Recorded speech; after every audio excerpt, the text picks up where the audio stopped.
আমাদের সবাইকে ভাবা উচিত এবং আমাদের বাড়িতে, আমাদের পাশের বাড়িতে, আমাদের সোশ্যাল মিডিয়ায়, আমাদের পাড়ায় সবাইকে একবার আবার বোঝানো উচিত। কারণ এটা একটা নতুন জেনারেশন, আমাদের বেশিরভাগই ভোটার পপুলেশন খুবই কম। আজকে যেটা জেনজি মুভমেন্ট বলা হচ্ছে, আমাদের সবার উপর একটা কর্তব্য আছে যে এই 80 বছরে এই আমাদের দেশ কোথায় ছিল, কোথায় পৌঁছে গেছে, এবং সেটাতে ভারতীয় জাতীয় কংগ্রেসের কি বড় ভূমিকা আছে সেটা আমাদের দায়িত্ব লোকেদের কাছে পৌঁছে দেওয়া।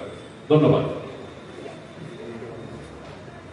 এবার বক্তব্য রাখবেন প্রদেশ কংগ্রেসের বিশিষ্ট নেতা অমিতাভ চক্রবর্তী।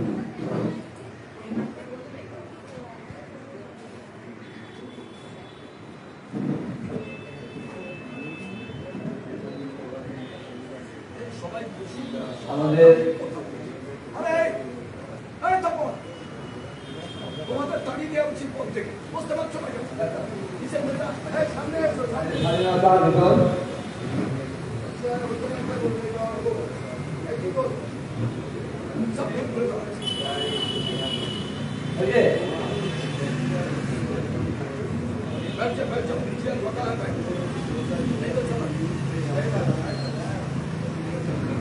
স্বাধীনতা দিবস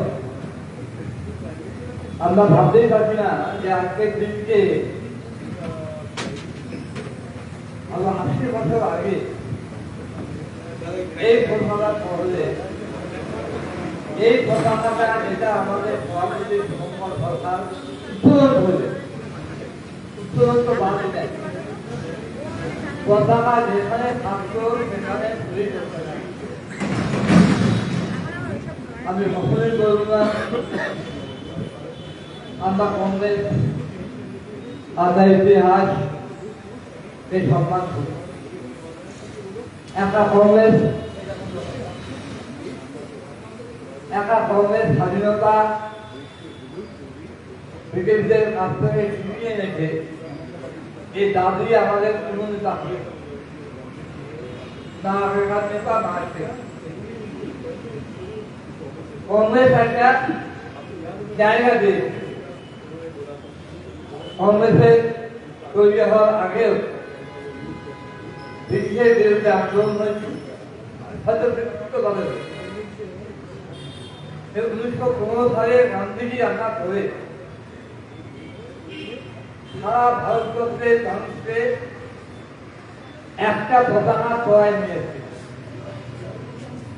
সেটা হচ্ছে তিরঙ্গা পতাকা। আমি তখনই জাতীয়